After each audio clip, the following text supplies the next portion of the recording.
L'heure des Pro 2, bonsoir à tous. Et comme au bon vieux temps, lorsque l'actualité l'exigera, nous ferons une sorte de 20h foot, puisque ce soir, il y a du foot à tous les étages. Donc on va parler que de football, on va parler d'Éric Cantona, on va parler du tirage de la Ligue des Champions, on va parler de Neymar, on va parler de l'équipe de France et on va parler évidemment de l'homophobie dans les stades. Et pour en parler, nous sommes heureux d'être avec notre maître à tous, Jean-Luc Vendroux, consultant pour CNews désormais et pour France Info.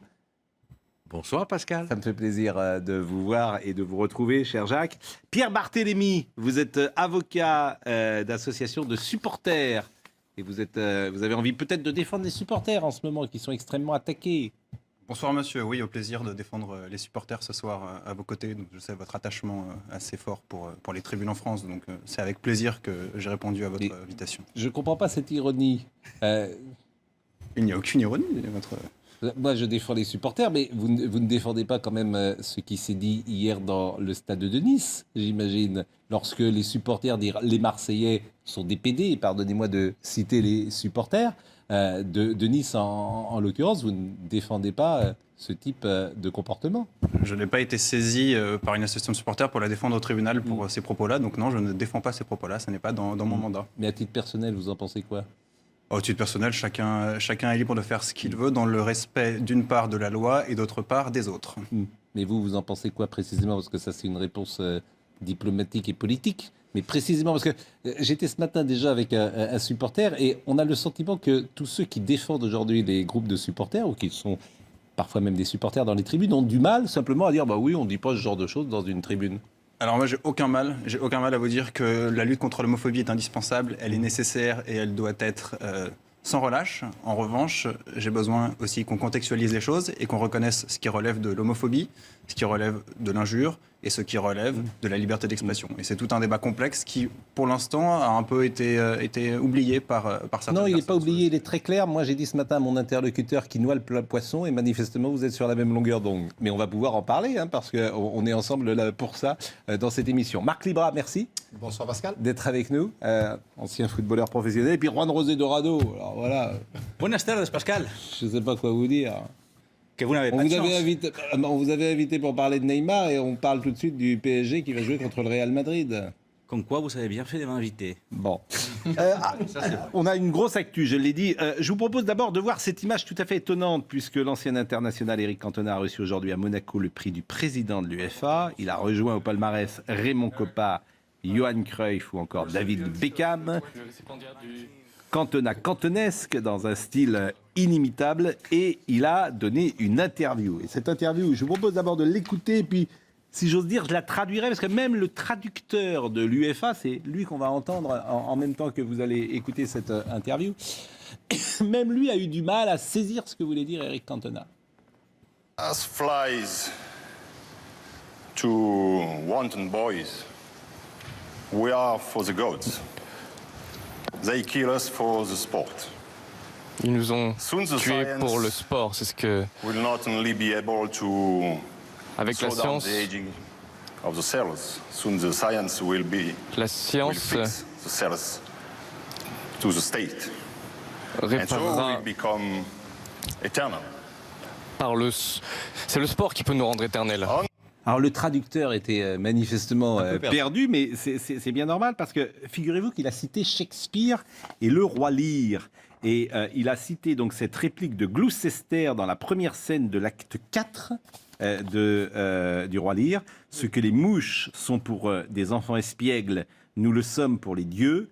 Ils nous tuent pour leur plaisir. Bientôt, la science ne sera pas seulement capable de ralentir le vieillissement des cellules, elle va aussi les réparer et ainsi nous rendre éternels. Seuls les accidents, les crimes, les guerres vont nous tuer, mais malheureusement, les crimes et les guerres vont se multiplier. J'aime le football, je vous remercie. Évidemment, c'est que la première partie qui est de Shakespeare, ce que les mouches sont pour des enfants espiègles, nous le sommes pour les dieux, ils nous tuent pour leur plaisir. C'est beau. C'est un génie.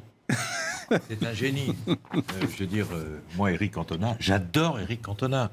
Quand il était joueur, quand il était commentateur, il a été consultant pendant la Coupe du Monde de 1990 sur une chaîne de télévision, sur France Télévisions, je crois savoir, avec l'ami Didier Roustan. Avec Didier Roustan. C'était excellent tous les deux. C'était excellent, je le voyais régulièrement. Joueur formidable. Avec l'équipe de France de football, il s'est toujours hyper bien conduit.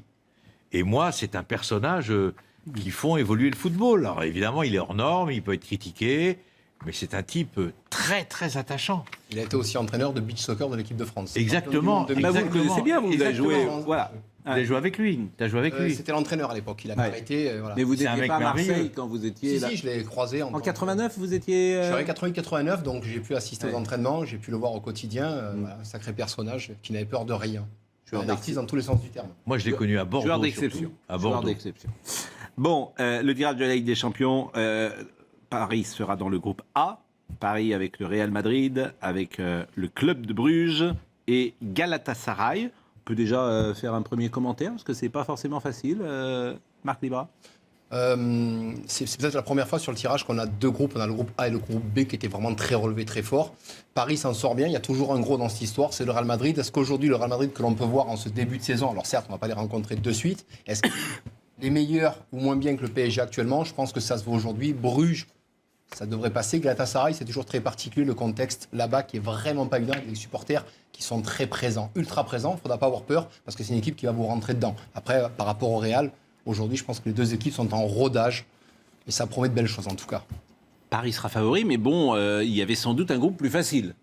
Il y avait d'abord un groupe, vous l'avez dit, plus facile, sauf qu'il faut quand même être extrêmement méfiant, parce que, je veux dire, le Real Madrid reste quand même une institution, un des plus grands clubs du monde, comme Barcelone, comme le Bayern, et vous le savez aussi bien que moi, ils se sont affrontés 6 fois en Ligue des Champions, le Real a gagné 4 fois, et le PSG a donc perdu 4 fois et a seulement gagné 2 fois. Donc, si vous voulez, c'est quand même un immense client. Alors, quand on me dit, oui, mais c'est le Real, c'est une nouvelle équipe, un nouvel entraîneur. Non, d'abord, c'est pas un nouvel entraîneur, c'est simplement un entraîneur qui revient pratiquement 8 mois après son départ. Zidane à Paris, ça va être la première fois au Parc des Princes. Oui, ah oui, ça oui. Donc ça va être un vrai événement. Non, mais ça va être un événement événement formidable. exceptionnel. C'est là la beauté. C'est pas la première fois.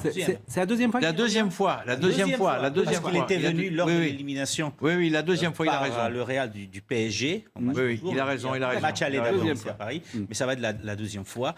C'est forcément pas un bon tirage pour le PSG ni pour le Real Madrid. Les deux équipes, effectivement, sont en rodage. C'est celui qui sera le mieux rodé, hein, on va dire comme ça, qui pourra gagner ces premiers matchs.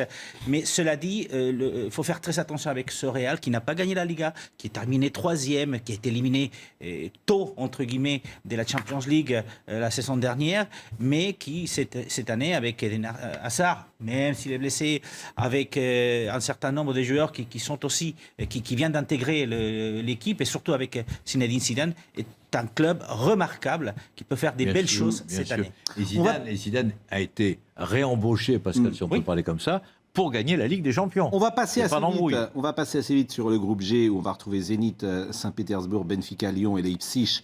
Simplement pour dire que c'est un groupe à la portée, a priori, de Lyon. Et pourquoi je veux passer assez vite? Parce que je voudrais qu'on parle vraiment de l'homophobie dans les stades. Et on a beaucoup d'actu, et également évoqué Neymar, bien sûr. Et puis, le groupe de Lille, avec Chelsea, l'Ajax d'Amsterdam et Valence. Là, a priori, ces trois équipes paraissent aujourd'hui supérieures. Ces trois équipes à Lille. Voilà, donc ça, c'est un groupe qui sera particulièrement difficile. Un mot sur Neymar, puisque la chaîne Sky Italia a annoncé ce jeudi après-midi que le PSG et le FC Barcelone seraient tombés d'accord pour un transfert de Neymar. Et le PSG a formellement démenti. Ça s'est passé en milieu d'après-midi. Le FC Barcelone aussi. Hein. Oui. D'ailleurs, Gianluca Di Masio, qui est un journaliste de Sky Italia, est coutumier de lancer des infos qui ne sont pas forcément tout le temps confirmées par la suite. Donc là, pour l'instant, je fais plutôt confiance effectivement au PSG et à Barcelone, qui très rapidement ont démenti qu'il y avait un accord.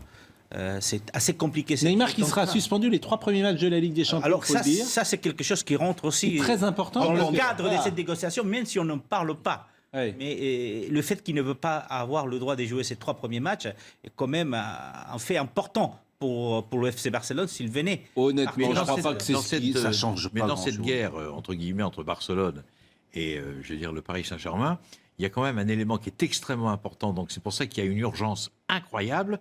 Il faut rappeler quand même qu'à Barcelone, vous avez 2 attaquants qui sont blessés. Oui. Vous avez Suarez et Messi, blessés pour 2 mois. Et au Paris Saint-Germain, et Dembélé, blessé. Alors on me dit Dembélé va servir de monnaie d'échange. Dembélé, il n'est pas compétitif avant 2 mois, quel que soit le club. Donc là encore, il y a une embrouille. Et au Paris Saint-Germain, il y a urgence, qu'il y a Mbappé qui est blessé et Cavani. Donc si vous voulez, c'est une situation qui est de plus en plus complexe. C'est-à-dire qu'il n'y a pas de bonne solution où Neymar reste au Paris Saint-Germain, il ferme son clapet et il est à la disposition du club parce qu'il est salarié du club et il doit au club, en tous les cas, encore 2 ou 3 années de contrat. La situation au jour d'aujourd'hui, c'est ce que je disais avec Pascal et Marc hors plateau, je le répète sur l'antenne, j'ai pas peur. Cette histoire, depuis le mois de juin, c'est une mascarade.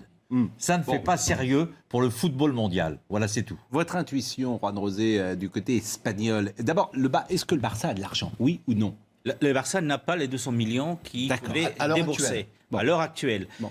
Et on oublie que dans ce marchandage, il y a des joueurs qui devraient venir à Paris. Et aucun des 3 joueurs dont on a parlé, même 4, aucun ne veut venir à Paris. Que ce soit Todibo, qui ne va pas jouer à Paris, donc il ne veut pas venir. Que ce soit Rakitic ou encore Dembélé, qui effectivement est blessé. Et puis il y a 2 aspects qu'on néglige dans les commentaires. C'est qu'il y a quand même encore 2 affaires judiciaires qui traînent à Barcelone autour de Neymar. Il y a encore une affaire devant les tribunaux qui va être jugée en première instance, je crois, le 27 septembre. Donc ça peut être un frein à sa venue. Donc votre intuition, et vous avez une intuition ou pas? C'est qu'il n'ira pas à Barcelone parce qu'il y a un deuxième fait, c'est que 71% des supporters du Barça ne veulent pas de Neymar. Et ça, personne ne le dit. Ah bah oui, ça 71%. À Paris, il y a presque 90% qui... Mais alors, il va rester à Paris, à votre avis? Votre intuition, je parle. Qui restera à Paris? Bon. Ils n'ont pas le choix. De toute façon, Paris, là, au moment où on parle, il y en a pour 2 mois. C'est quasiment les 2 premiers matchs de Ligue des Champions. On est bien d'accord. Oui. Si jamais il y avait une complication dans les blessures. Il y a le championnat. Je veux dire qu'il faut gagner ces matchs. Vous ne pouvez pas vous retrouver à Rennes régulièrement et être battu si vous voulez encore être champion. Donc de toute façon, professionnellement, il faut que Neymar, qui reste quand même un des meilleurs joueurs du monde, eh bien, il prenne un petit peu de plomb dans la tête. Il se dit, j'ai pas le choix. Je reste ici. Et puis il y a une image mais qui est déplorable. Je veux dire, ce garçon, je veux dire, il a fait une année exceptionnelle, la première année. La deuxième année, c'est que des embrouilles. On n'a pas le droit de faire ça. Écoutons Tourelle. Je sais rien, mais je dirai rien. C'est du Cantona, en fait. Je peux seulement dire que je suis calme, tranquille. La situation dans le foot, dans le monde du foot est fou. Toutes les choses peuvent venir. Et pour ça, c'est pas le moment pour perdre la tête. On répète, on a mis J-4 il y a quelques instants. Le mercato se termine donc, nous sommes d'accord? 23h59. Lundi 23h59. Bon. Et 59 secondes. Si vous nous rejoignez, c'est une heure des pros spéciale 20h foot, puisque nous allons parler dans quelques instants de l'homophobie avec cette question qui a été posée partout. Aujourd'hui, faut-il arrêter les matchs lorsqu'il y a des insultes homophobes dans les stades? Avant cela, Didier Deschamps a dévoilé sa liste des 23 pour les matchs de l'équipe de France face à l'Albanie et l'Andorre dans le cadre des qualifications pour l'Euro 2020 les 7 et 10 septembre au Stade de France. Le sélectionneur des Bleus a créé la surprise en appelant le milieu offensif de Lille Jonathan Iconé et Aymeric Laporte, le défenseur de Manchester City. 4 champions du monde absents de la précédente liste en juin font en revanche leur retour. Il s'agit de Lucas Hernandez, de Corentin Tolisso, de Nabil Fekir, qui évolue désormais en Espagne, de Steven Nzonzi. Et le sélectionneur, évidemment, devra se priver de Kylian Mbappé. Marc Libra, un mot sur ce joueur Iconé?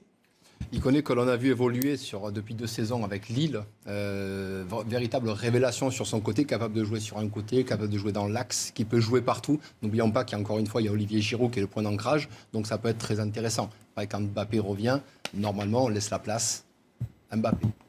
Et Aymeric Laporte? On entend dire que Laporte a beaucoup de caractère et ça n'a pas forcément plu lors de la première sélection quand il est arrivé à Clairefontaine. Deschamps, on le connaît bien, il a un fort caractère et c'est le patron, c'est lui, c'est pas la star, c'est lui. Donc je pense que pour Laporte, qui est encore une fois champion de France avec City, il y a de quoi faire. C'est un très bon joueur. Maintenant, il faut qu'il rentre dans le moule et voir un petit peu ce qui se passe. Mais en tout cas, pour moi, c'est une valeur sûre. Maintenant, champion d'Angleterre. Champion d'Angleterre, j'ai dit quoi? Champion de France. Mais... Oh, pardon. Et C'était- Didier a cassé aussi quelque part un peu la hiérarchie des gardiens de but.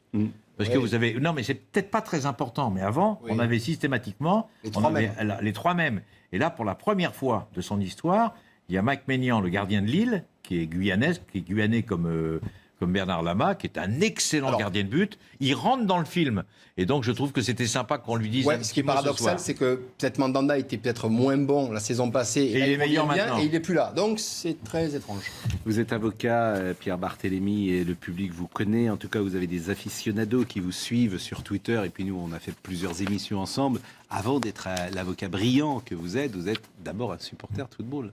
Tout à fait, et du PSG. Et je me réjouis que Jonathan Iconé et Mike Maignan, qui ont été formés au PSG, arrivent en équipe de France. Ils ont une progression linéaire. Vous êtes un supporter de Nantes. Bah, vous étiez dans la tribune Loire, que je salue d'ailleurs. Où j'ai beaucoup d'amis. Je la salue à tous mes amis qui me regardent de la tribune Loire de Nantes. Mais vous étiez à Nantes l'autre soir, vous avez dit? Oui, parce que vous y étiez, donc je voulais absolument. Non, mais vous pouvoir, étiez présent dans la tribune Loire avec votre fils pour Nantes-Marseille. J'étais présent à la Beaujoire parce que vous Il y étiez. avait un peu d'animation dans ce stade. Je voulais Dans pouvoir la justement tribune vous Loire. faire partager ce que c'est que le football populaire dans les tribunes. Bien sûr. Malheureusement, votre accréditation ne rentrait pas dans la tribune Loire. Mais Si la tribune Loire m'invite, j'irai volontiers.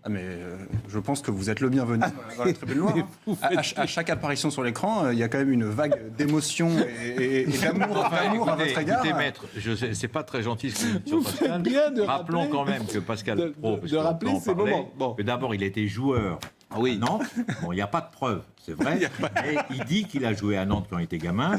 Et n'oubliez pas qu'il a été directeur général. Bien sûr, avec le succès dont Avec on le se souvient succès que tout entre le monde 2008 connaît, et 2010. je veux dire, Bon. du Football Club de Nantes. Donc Bah, là, écoutez, en tout soyez cas, gentil avec Pascal. figurez-vous que moi, j'ai croisé ce soir-là avec Valdemar Kita, j'ai croisé Patrice Rio, Bernard Blanchet qui étaient là, des gens qui sont des historiques de nantais. J'ai eu l'occasion également de saluer Éric Pécou à Noirmoutier cet été, qui reste d'une beauté absolument incroyable. Éric Pécou, c'est un acteur de cinéma américain. Donc, les Nantais de Nantes sont restés dans la région et sont souvent ou régulièrement au stade. Bon, la force d'un club, son identité. Exactement. Parlons donc de Nice-Marseille hier, interrompu. Le match a été interrompu à la 28e minute de jeu. Les supporters ont tenu des cris insultants et déployé 2 banderoles jugées homophobes. À partir de la 17e minute, les ultras de la Populaire Sud ont commencé à chanter les Marseillais CDPD, pardonnez-moi, je suis obligé de citer exactement cela, suivi de La Ligue on t'encule. Le speaker a fait une annonce à la 22e minute. Nous vous demandons de cesser les propos injurieux, sans quoi le match sera interrompu. L'arbitre Clément Turpin a décidé de siffler l'arrêt de la rencontre à la 28e minute, après plusieurs alertes du speaker, et la pause a duré une dizaine de minutes. Je vous propose d'écouter aujourd'hui Roxana Maracineanu. Elle s'est exprimée. Il y a des cris racistes ou des cris homophobes, on arrêtera les matchs puisque c'est interdit. C'est interdit par le règlement et c'est interdit par la loi française de proférer au vu et au su de tout le monde, c'est-à-dire à la télé, de tels propos. C'est interdit par la loi.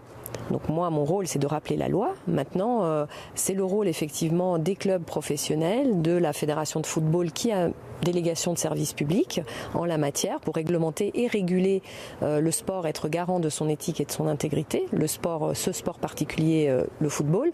Mais moi, je suis tout à fait prête et j'adore encourager des équipes et chanter dans les stades, siffler dans les stades. C'est ce que je préfère faire dans un spectacle sportif. Donc je serais ravie d'être au milieu des supporters et d'entonner avec eux des chants à partir du moment où ils disent pas des choses qui peuvent faire du mal à d'autres personnes. Ce que je trouve intéressant, c'est la position des footballeurs. Et beaucoup de footballeurs sont d'accord avec l'arbitre, M. Turpin. Et hier soir, par exemple, Steve Mandanda, on va l'écouter, il comprend. Lui a compris que la société a changé.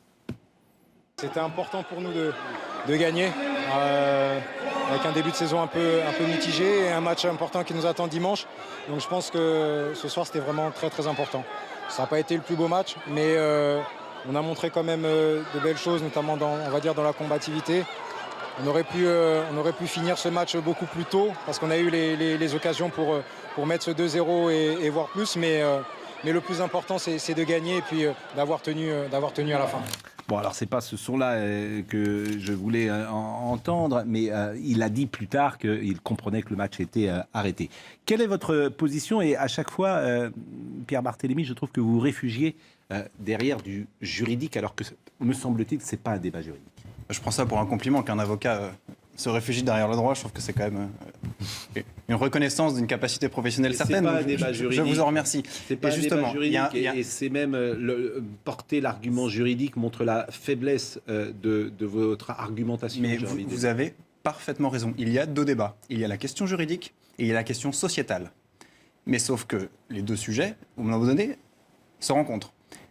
Si l'on veut qualifier ou traiter les supporters d'homophobes, si l'on veut interdire leur chant parce qu'ils seraient homophobes ou leur banderole parce qu'elles seraient homophobes, il faut être sûr que ça rentre dans la catégorie d'homophobie et pas dans la catégorie d'injure.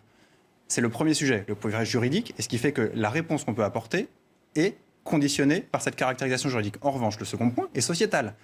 Des chants qui ne sont pas à caractère homophobe, qui ne sont juridiquement pas délictueux, peuvent blesser des gens. Et on sait que des personnes homosexuelles aujourd'hui souffrent de graves traumatismes dans la vie quotidienne. Ils peuvent être rejetés par leur famille, ils peuvent avoir difficulté à trouver de l'emploi, ils peuvent même parfois ne pas réussir à rentrer dans des clubs, dans des vestiaires de football pour jouer. Donc ils sont exclus de beaucoup de choses. Quand ils viennent au stade, c'est la même passion, la même ferveur, la même religion, derrière la même couleur, derrière le même langage. Et le fait d'entendre certains mots peut les blesser et leur donner le sentiment d'être là aussi exclus. Et ça, c'est un vrai sujet. Mais Manifestement, les groupes sujet... ultras ne veulent pas entendre cela. C'est un sujet très différent. Les groupes ultras n'ont absolument aucune velléité homophobe ou raciste dans leur chant et dans leur discours. Pour eux, c'est une manière, entre groupes de supporters, de vivre leur passion. Et non, mais on est dans culture foot qui l'excuse. existe Moi, je veux depuis bien 30 ans. que ce soit pas homophobe de traiter les gens de PD. Je veux bien qu'on leur trouve toutes les excuses. Il faut faire le bon Qu'est-ce que diagnostic. vous voulez que si je on vous veut. dise Il faut faire le bon diagnostic. Je pense si que on vous veut vous répondre trompez. correctement. Je pense que quand tu traites quelqu'un, je pense que vous vous trompez. D'abord, la société, elle a complètement évolué par rapport à il y a 10 ou 15 ans, à l'époque où jouait par exemple Marc Libra. C'est-à-dire que l'ambiance était complètement différente et ça n'existait pratiquement pas. Ou si ça existait, ça n'avait pas de conséquences. Là, depuis 3 ou 4 ans, ça prend des proportions qui sont, je suis désolé, maître, intolérables. Parce que vous parlez de supporters. Vous êtes le défenseur des supporters. OK. Il faut faire d'abord une différence entre les supporters. Il y a le vrai supporter, comme son père, comme mon père à l'époque, comme le père de Marc. On allait au stade, on était content d'y aller, on sifflait quand on n'était pas content, etc., etc. Et puis maintenant, vous avez une certaine catégorie qui n'existait pas il y a 20 ans, je parle sous ton contrôle. Les On ultras appelle les existaient, ultras. oui, Voilà, on depuis les a- 20 ans. ils sont arrivés. 30 ans, disons. Ça fait 35 ans. Ça fait alors, 35 ans, c'est encore plus grave. Et ça fait 35 ans, que ça vous plaise ou non, maître, même si vous les défendez, et j'ai beaucoup d'admiration pour votre métier en plus, je dis simplement que ces types-là, ils mettent une pagaille, je vais dire, dans le football, mais vous imaginez pas. Un jour, ils sont homophobes, un jour, ils sont racistes, un jour, ils veulent la peau de l'entraîneur, un jour, ils ne saluent pas les joueurs, un jour, ils vont caillasser l'attaquant d'un joueur qui n'a pas mis des buts, etc. Ce ne sont pas les rois du football. Ce n'est pas eux qui dirigent tout. Il faut quand même savoir. Et là, actuellement, ils ont un rôle extrêmement négatif. Moi, je vous dis, je vais peut-être vous choquer, moi, je ne le souhaite pas, hein. Attention, je ne le souhaite pas du tout. Hein. Je voudrais qu'un match soit définitivement arrêté. Moi, Voilà. je veux dire que Moi, je voudrais que ça les soit comme groupes ça. ultras, Ça commence à bien faire. Ils vivent. Faut qu'ils soient malins. Parce qu'ils peuvent être, pour le coup, les dissolutions peuvent tomber. Parce que si ils continuent à faire ce qu'ils font dans les stades, je peux vous dire qu'ils vont pas survivre. Donc, faut qu'ils soient très très malins et très intelligents. J'espère. Ah ben, je suis quand même dans une grande confusion, un grand fantasme. Ah ben non, parce qu'on va arrêter les matchs. Mais je pense, Marc Libra. Je pense qu'aujourd'hui, on veut en venir à ce genre de choses. On veut dissoudre les ultras. On va préciser, les ultras, ce ne sont pas des hooligans. Dans les ultras, il y a des gens qui ont des sociétés, il y a des enfants, il y a des parents, il y a beaucoup de femmes. J'ai eu 4-5 groupes de ultras, entre parenthèses, de supporters qui aiment leur club. Aujourd'hui, on a discuté, on a parlé de plein de choses. Alors, on revendique pas, mais il y a des gens de tous bords qui font de tout. Ultra, c'est quoi aujourd'hui? C'est aimer son club à la vie, à la mort. C'est des groupes de, par exemple, à Marseille, ils sont 40, 45. Ils ne vivent que pour ça. Ils ne pensent qu'à ça. C'est quand même simple de ne pas traiter l'adversaire de PD. Ça s'arrête tout de suite. On n'a pas dit ça. Je veux dire, mais moi, je vous le dis. Je vais essayer de vous proposer des choses qui peuvent permettre d'arrêter. Oui. Je ne vous ai pas dit ça. Pour revenir sur une chose, j'ai été joueur pendant de 90 à 2005. En 90, il y avait les mêmes insultes. Il y avait les mêmes choses. C'était exactement pareil. Je ne vois pas ce qui a changé aujourd'hui. Rien n'a Aujourd'hui, changé. je vais en tribune. Je suis... Parce que des fois, on dit, mais c'est que les ultras. Je me suis retrouvé en tribune officielle et derrière moi, un mec avec un cigare, parce qu'on a le droit, le cigare et les boissons alcoolisées en tribune, Le mec, il insulte. On n'a pas dit, ah ben non, c'est les ultras, ça vient que... Non, Pascal, ça vient de partout. On a eu, l'année dernière, rappelez-vous, il y a 2 ans, à Lille, des émeutes, elles sont parties de la tribune présidentielle. Votre ami Kita, il a fait être pris à partie dans la tribune présidentielle. Donc, arrêtons de stigmatiser les ultras. On veut qu'ils disparaissent, il n'y a pas de problème. Si on veut les faire disparaître, qu'est-ce qu'on fait aujourd'hui? Comment marchent les ultras? Un groupe, un capot. Un capot, c'est celui qui fait bouger la tribune. On est d'accord? Il s'est passé un truc à Nice, le capot a dit on va sortir la banque. Eh bien, déjà le mot capot, il ne me rassure pas beaucoup. Non, mais, entre nous, oui, mais c'est un terme qui est employé, c'est un terme en Italie qui est de partout. Donc, ils sont considérés. Le capot, ça rappelle Pascal, quand même de si on très veut mauvais résoudre, souvenirs. parce que regardez, qu'est-ce qu'on fait même... à Nancy? On a dit, allez, la tribune entière. Vous venez pas au stade, mais les supporters, Marc, ils y vont quand même. Je vais donner la parole à Randozé. C'est quand même simple, en prise de conscience, en groupe de supporters, de dire bon les gars, on reste supporters de notre équipe, mais on bannit de notre vocabulaire tout ce type d'insultes. Ça s'arrête en 2 secondes. Mais c'est ingérable. Pourquoi c'est ingérable? Mais parce que c'est fait sur. Mais alors, il n'y a pas de solution. Bon, Randozé. Il n'y a pas de solution. Il faut lutter contre l'homophobie, c'est certain. Mais là où on a failli tous, le législateur, nous, les supporters, les médias, c'est qu'il y a 20 ans, on a commencé à lutter contre la violence. Et on a dit aux supporters, ne vous battez pas. Mais par contre, vous continuez à insulter les gens. Et on a continué à écouter effectivement des cris racistes et des cris homophobes. Et c'est maintenant qu'on se rend compte qu'on aurait dû commencer ce débat en même temps que le débat contre la violence. Donc c'est pour ça que le législateur, quand en 2000, cas espagnol, hein, en début des années 2000, sort une loi pour lutter contre la violence, l'intolérance, le racisme et l'homophobie, nous n'avons travaillé que contre la violence. Et le reste, on ne s'est pas du tout inquiété. Ce qui s'est passé en Espagne, se passe en France. Et donc, on aurait dû commencer avant. C'est pour ça qu'on a failli quelque part. Et puis, on oublie forcément, et je crois que tu avais tout à fait raison, j'étais dimanche dernier en Espagne en train de voir un match de 2e division espagnole. J'avais à côté, dans les gradins, il y avait des dizaines de familles, des couples avec leurs enfants. Vous n'entendiez pas des cris homophobes ni racistes, parce que vous êtes avec vos enfants. Amenez les familles au football, éduquez vos enfants. Quand vous allez au stade avec votre gamin des 12, des 13 ans, et vous écoutez effectivement dans la tribune derrière, que ce soit en tribune présidentielle ou n'importe où, des insultes, forcément les gamins, ils reproduisent le même schéma quand ils vont dans la rue. 3 témoignages et on reprend la conversation après. Écoutons Didier Deschamps sur l'homophobie. Il a été interrogé cet après-midi. C'est très clair que, quelle que soit la forme de contestation qu'il peut avoir et de discrimination dans un stade, il n'y a pas de place pour ça. Après, les décisions, c'est aux instances de les prendre, de faire en sorte qu'elles soient le plus appropriées. Je ne vais pas dire là il fallait pas. Le constat que tout le monde peut faire, c'est que forcément... ça perturbe le déroulement d'un match. C'est possible qu'il y ait une certaine forme de provocation aussi, à vouloir mettre une banderole, le match est arrêté, mais il n'y a pas de place de toute façon, donc il faut être intransigeant par rapport à ce type d'événement. Voilà, c'est Didier Deschamps qui parle, Pierre Barthélémy, c'est pas moi. Il n'y a pas de place. Infiniment plus nuancé. Il n'y a pas de place. Pas de place. Vous trouvez que c'est plus nuancé, il n'y a pas de place. Mais personne dans les tribunes ne vous dira qu'il veut de la place pour l'homophobie ou pour le racisme. Non, mais il n'y a pas de place pour dire... Vous jouez sur les mots. Il n'y a pas de place pour dire les Marseillais sont des PD hier. Et vous dites... Parce que ce que vous dites, en fait, et c'est très pernicieux, vous dites que c'est pas homophobe de dire les Marseillais sont des PD. Vous dites ce n'est pas homophobe de dire la Ligue on t'encule. C'est ça votre fond de sauce. Et c'est là que se pose le problème. Dire la Ligue on t'encule, c'est injurieux, ça n'est pas homophobe. Eh bien, vous avez tort. En revanche, ça peut blesser des vous personnes. avez tort. Mais ça peut blesser des personnes. Eh bien, vous avez tort. Mais c'est le droit, c'est un délit. Non, vous avez tort. Vous avez juridiquement raison et vous avez moralement tort. Je suis désolé de vous le dire. On en revient un jour là. Je ne parle qu'en droit. Si vous utilisez un qualificatif juridique, il doit être fondé. Après, on peut parler d'un débat sociétal, moral, qui est beaucoup plus complexe. Façon, et qu'on ne va pas résoudre ici parce que le débat sociétal et moral est infiniment complexe. Mais ça peut s'arrêter en 2 secondes, je vous dis. Il exige de la pédagogie du travail. Mais pas de pédagogie. Enfin, c'est extraordinaire. Quelle pédagogie? Il y a juste à dire aux gens, vous arrêtez de le dire. S'ils ne comprennent pas, qui quitte les stades? Quand vous arrêtez un match, je suis désolé de vous le dire. Des gens, vous êtes des homophobes. Oui, mais non, moi je dis pas. C'est homophobe. Vous êtes des homophobes. Et je leur dis. En plus, vous êtes violents, donc on vous empêche de vous déplacer. vous êtes bête, donc on vous empêche de boire de l'alcool parce que vous êtes encore plus violent. Et puis on vous laisse pas utiliser les fumigènes parce qu'en plus vous allez brûler les stades. Parce que vous voulez des fumigènes dans les stades, vous êtes sérieux avec des gosses de 3 ans? Non mais je vous pose la question, Pierre Barthélémy. Quand on est dans le mépris et la discrimination permanente contre les supporters, qu'est-ce qu'on s'attend de côté?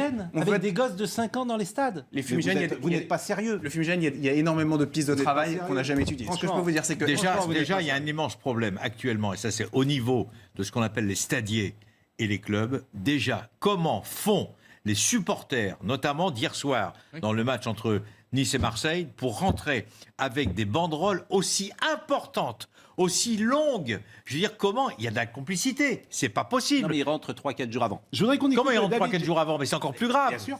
C'est encore plus grave. Et là aussi, c'est de la provocation. Bon, de toute façon, on en sort. Vous savez ce que je pense avec ces ultras? Ils ne veulent rien entendre. Il n'y a pas de discussion. En même temps, si vous ne parlez pas avec eux, vous ne pouvez pas les entendre. Mais moi, j'ai parlé avec eux. Entre 2008 et 2010, ils ne veulent rien entendre. Mais donc, si vous avez parlé avec eux, ils sont aujourd'hui. Vous savez que ce sont des vrais supporters. Vous savez que parce que mais pourquoi vous dites supporters? Il y a des vrais et des faux supporters. Mais non, justement, c'est ce que je le président du FC Nantes qui a mis 100 millions d'euros et qui se fait insulter matin, midi et soir. 100 millions d'euros dans son club, le FC Nantes n'existerait plus s'il n'était pas là. Et il se fait insulter par ces gens-là. Parce que quelqu'un met 100 millions d'euros dans une entreprise. Bah, ça se respecte, au moins. On peut pas contester. Ça se respecte, sachant que cette entreprise, et ça ne s'insulte pas. Elle a une histoire. Le FC Nantes, c'est pas le FC Kita. Le FC Nantes, il a une longue histoire, il a une tradition, il a une identité. Mais on ne peut pas reprocher aux supporters de faire valoir leur volonté, leur discours de défense. Mais d'abord, c'est pas les supporters, c'est juste une minorité. On avance. J'ai essayé de vous l'expliquer tout à l'heure. C'est une certaine catégorie de supporters, comme l'a dit très justement Marc Libra. Mais moi, ne revendique aucun monopole. Et je trouve qu'ils ne revendiquent aucun monopole, les ultras. Mais vous plaisantez ou quoi? Ils veulent vivre leur passion. Ah oui, leur passion. Leur passion, les gens. Leur passion en traitant de pédé tout le monde. Non mais ça va 2 minutes, attendez. Vous dites c'est pas homophobe, mais la passion, c'est insulter, injurier et injurier l'adversaire. Ceux qui font 2500 km en bus. Et alors, jeudi plus le dimanche, c'est pour injurier? Non, c'est pas pour injurier. C'est pour leur équipe, c'est pour leur passion. Mais maître, ils font 2500 km en voiture pour aller supporter leur équipe de football. Ok, bravo, c'est courageux, etc. Et ça leur donne l'autorisation de rentrer dans le stade avec des banderoles qui sont rentrées en cachette 3 jours avant. Je comprends là déjà, je ne comprends pas. Comment? De saccager parfois les centres-villes. Et qu'est-ce qu'ils font? Saccager les centres-villes. Mais vous avez combien d'exemples sur les 10 millions de personnes qui viennent dans les stades? Malheureusement, monsieur, que les Bordelais sont allés à Troyes, par exemple. Malheureusement, monsieur, ça fait très longtemps que je suis dans le football. Je pourrais vous raconter des histoires de supporters, mais hallucinants. On ne peut pas organiser des déplacements, parce que si on organise des déplacements, les gens se battent entre eux. Non, c'est faux. Et ils se battent parfois même entre groupes de supporters en interne. Donc, bon. Regardez les chiffres de la violence et des interpellations pour violence en France. Écoutons David Ginola. Dérisoire. Écoutons David Ginola, qui va peut-être nous mettre d'accord, parce que c'est un joueur du PSG, et donc effectivement. Mais non, mais ça n'a rien à voir. Il a éliminé le Real Madrid, donc il a forcément raison. Comme ça. Il a éliminé le Real Madrid avec le PSG. C'est de bon augure. Votre niveau, franchement, c'est un niveau de discussion et d'argumentation. Écoutons-le. Je me mets à votre niveau, maître. C'est-à-dire qu'on n'a plus la possibilité de rire de ces choses-là. Moi, j'ai grandi à une époque où on avait des gens comme Coluche qui parlaient de tout et voilà, aujourd'hui, c'est le moindre propos est pris au sérieux. Alors, bien évidemment. C'est regrettable. Mais c'est regrettable d'avoir l'homophobie dans le sport. L'homophobie dans le sport. Le sport, c'est un milieu qui est rassembleur. Il est pour tout le monde. Aujourd'hui, on a, d'une certaine manière, découvert le football féminin. Et je trouve que c'est extraordinaire d'avoir pu avoir ce vent d'air frais sur le football. Et aujourd'hui, on est en train de dire, oui, le football, il est macho, il est géré par des machos. Je pense qu'il faut qu'on change nos mentalités. Voilà la parole, voilà la vraie parole. C'est exactement ce qu'on dit depuis le début, c'est un débat sociétal, c'est quelque chose qui se fait depuis 30 ans et aujourd'hui et les supporters, ils peuvent pas parler différemment. C'est pas possible de leur demander de ne pas insulter. Et bien c'est peut-être aussi le moment de se dire, puisque ça existe depuis 30 ans et qu'on veut le changer parce que la lutte contre l'homophobie est nécessaire, peut-être qu'on peut se mettre autour d'une table, discuter, échanger, au lieu de stigmatiser, d'accuser, de diffamer. Mais il n'y a pas de diffamer, je dis qu'on arrête les injures et les insultes dans un stade, c'est pas très difficile quand même. Qui cassent les centres-villes, etc. Je dis que lorsqu'il y a des déplacements, il y a eu effectivement des exemples. Marc Libra. Vous avez la mémoire courte. On ne peut pas tous les mettre dans le même panier encore exactement. Une fois. C'est exactement ça le problème. Mon fils a pris l'avion d'Ajaccio, est allé à Marseille, il a pris une voiture, il est allé voir le match à Nice. Et il est fan de l'OM. Mais c'est pas pour ça qu'il va casser, Donc on ne peut pas tous stigmatiser du jour au lendemain de dire ah ben non, mais c'est que des voyous, c'est ceci, c'est cela. Ils vivent pour leur passion. Après, Pascal, on le sait très bien. Moi, j'ai commencé en 90. Ça s'insultait en D3 à l'époque, en D2. Là, vous allez sur les terrains de Ligue 2, je vais voir des matchs où on est, vous savez, il y a la sandwich, merguez, on est comme ça. Ce qu'on entend, Pascal. Et on me dit, il faut arrêter. Mais c'est très bien, le championnat, il finit en 2023, là, celui-là. Si vraiment on applique... Mais non, mais il faut être sérieux à un moment donné. Parce qu'il y avait un match hier après-midi, c'était Lille-Saint-Etienne à 18h. Les champs, ils ont fusé. Alors on n'arrête pas. Et demandez aux joueurs, parce que vous dites, les joueurs, ils n'étaient pas contents. Parce qu'à un moment donné, on ne peut pas prendre... Désolé, ça peut être choqué. On ne peut pas prendre... Ouais, mais Steve Mandanda, il est politiquement correct. Et pas Patrick Vieira. Mais... L'entraîneur de Nice, je l'ai entendu après le match, il dit c'est une bonne chose. Oui, c'est une bonne chose. Après, il y a le moment donné où les joueurs sont acteurs dans ce rectangle et on leur dit, mais non, ça s'arrête. On est le match. Mais qu'est-ce que vous voulez faire alors que l'on arrête, par exemple, tout ce qui est racisme, qu'un joueur est capable d'arrêter, je dis oui. Mais que là, les foutons, on les prend en otage. Pascal, on a vu les images, une fois, 2 fois, 3 fois, 4 fois, 5 fois, on a tout vu. On laisse le match, à la mi-temps, on fait ce qu'il faut. Les supporters, c'est telle tribune, les présidents de la tribune, on s'en occupe, c'est tout. Et qu'on arrête de couper ces matchs-là, parce que pendant 12 minutes, mais non, mais les joueurs, regardez les joueurs quand ça se passe, ils vont tous voir Payet. Les joueurs vont vite voir, monsieur l'arbitre, on ne peut pas jouer, on ne peut pas reprendre. Non, on rentre au vestiaire. Mais là, qu'est-ce que ça peut faire? Et en plus, c'est très vrai, mon fils était là, il me dit, il a appelé 2 fois le speaker, calmez-vous. On se calme, mais non, on ne se calme pas. Nous, on va voir. Donc à l'arrivée, c'est l'escalade. Mais je suis d'accord, il faut que ça cesse, mais je ne vois pas aujourd'hui. Donner les moyens pour non, mais regardez, être efficace. Regardez la posture. Regardez, il n'y a pas de posture chez moi. Je parle pas de vous, je parle de. Il n'y a aucune posture. Tout ce débat. Au fond, moi, je vais vous dire le sentiment, ils ne veulent pas changer. Est-ce qu'interrompre les matchs est efficace? Oui. Ils veulent. Mais par rapport à quoi? Je vais vous dire continuer. Pourquoi est-ce qu'on a des banderoles à Nice hier? Attendez. Mon sentiment, c'est qu'ils ne veulent pas changer. Ça appartient à leur ADN, et insulter, injurier est leur ADN. Et ils ne veulent pas changer. Des citoyens dans la vie de tous les jours qui vivent les mêmes choses que nous, qui ont la même diversité. Je ne parle pas de ce qu'ils font tous les jours. Je parle de ce qu'ils font dans un stade. Ces groupes, qui sont de tous les religions. Mais moi, je vous dis que ces insultes et ces injures, ils ne veulent pas les enlever. Voilà. Je sais que vous êtes allé dans des prétoires régulièrement, mais est-ce que vous vous rendez compte de ce que vous venez de dire?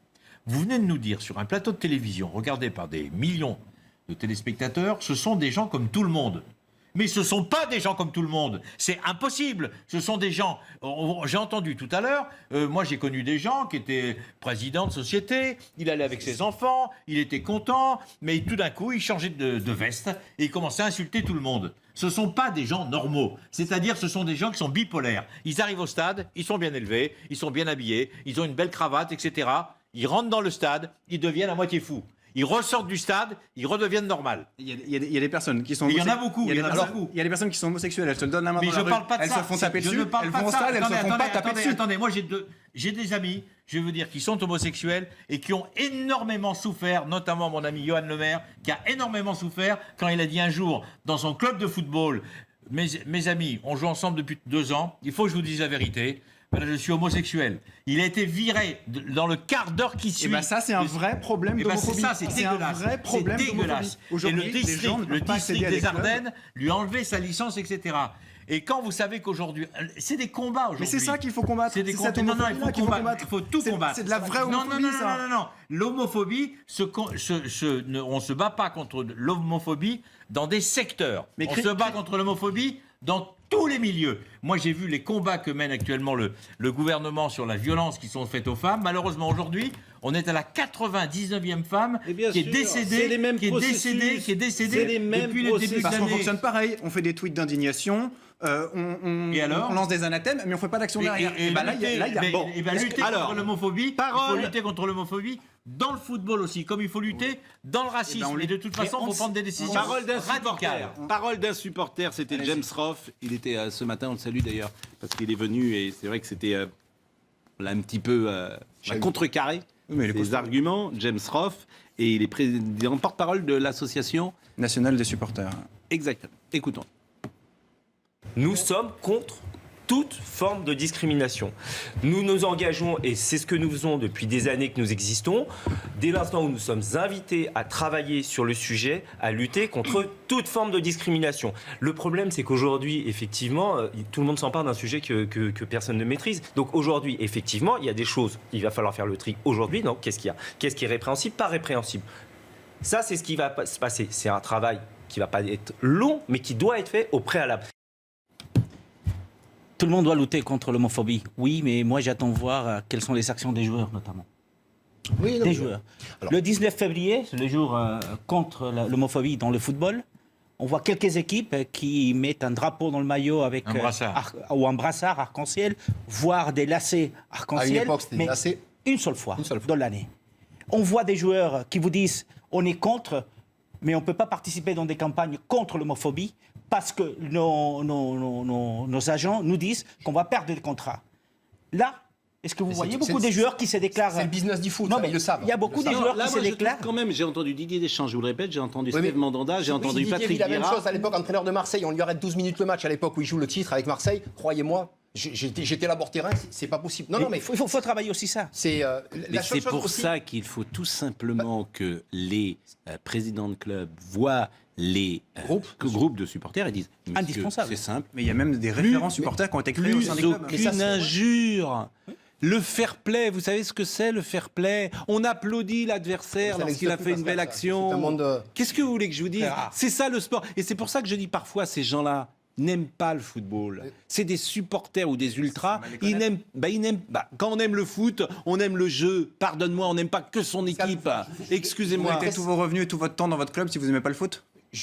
Oui, parfaitement, parce que au fond, c'est pas le football qui que tu aimes. C'est autre chose. Ah bon ? C'est autre chose. C'est pourquoi pas ton maillot. C'est pourquoi pas d'être avec tes copains. Mais c'est pas le jeu du football. C'est pas esthétiquement le football. Tous les dimanches après-midi, depuis 48 ans, je vais avec le Variété Club de France faire des matchs à vocation caritative. Et ben, je veux dire, j'ai entendu rarement des insultes parce que c'est des amateurs, parce qu'il y a c'est un match de vieux, etc. Mais mon plaisir, voilà ce que j'appelle le plaisir. Et le plaisir qu'on devrait tous avoir. Exactement. Le plaisir, c'est d'aller au stade, de ramasser les maillots. Exactement, d'aimer le foot. Il y a un plaisir esthétique à aimer le football. Voilà, c'est tout. Marc Libra. La beauté du football amateur et beaucoup d'ultras sont aussi joueurs de foot. Marc Libra, conclusion. Vous avez raison. Marc Libra pour conclure. La dernière chose, parce qu'il reste une minute. Il faut bien se dire que quand les joueurs sont en train de jouer, tout ce qui se passe extérieur, la plupart du temps, ils ne l'entendent pas. Quand on est dans son match, parce que souvent on sort en zone mixte et on entend, vous n'avez pas entendu ce qui s'est passé quand on est dans son match, moi ça m'est arrivé, on entend du bruit, un brouhaha, ça monte, mais de dire, alors oui, si on va dire que moi je suis attaquant, le jeu, mon équipe elle subit, je vais me décaler et je sors du match 3-4 secondes, là je vais entendre peut-être, mais autrement, les joueurs qui sont à l'intérieur n'entendent rien, parce qu'on me dit souvent, non mais les joueurs, mais les joueurs il est dedans son match, c'est exactement. Son travail. Bon, je crois qu'on ne conclura pas évidemment ce débat. Il y a un combat sur des pistes de réflexion. Il y a un combat à mener contre. Pour travailler intelligemment. Il y a un combat à mener. L'Instance nationale du sportérisme. C'est fini. L'appui de la Ligue de football professionnel qui travaille sur le sujet de manière sérieuse. J'entends bien, mais c'est terminé. Et il y a un combat à mener contre l'agressivité, contre la méchanceté. Il y a un combat à mener pour le fair play. Il y a des valeurs. Personne ici ne vous dira valeurs. Être homophobe ou raciste. Personne ne vous le dira ici. J'ai pas employé d'ailleurs ce mot-là depuis tout à l'heure. Il y a des valeurs. On n'insulte pas, on n'injurie pas. Voilà, dans le sport. C'est ça le sport. Mais dans la vie, pardonnez-moi, et dans la vie de tous les coups. On n'injurie pas, on n'insulte pas. Et les supporters, ces groupes-là, hélas, ne le comprennent pas. Alors, je remercie Marine Lançon, d'abord, qui était avec nous. Je remercie Nicolas Fischer, qui était à la réalisation, Julien Boudy, qui était au son, et Rémi, qui était à la vision. Je remercie Pierre Barthélémy, parce que je sais qu'on a des échanges vifs, mais voilà, c'est aussi pour cela que nous sommes sur ce plateau. Et vive le foot, mais le vrai, le foot troubadour, le foot esthétique, le foot sans agressivité, le foot pour la beauté du geste. Le Commando Ultra Marseille fête ses 35 ans ce dimanche soir. Pour la beauté du geste. L'info se poursuit sur CNews.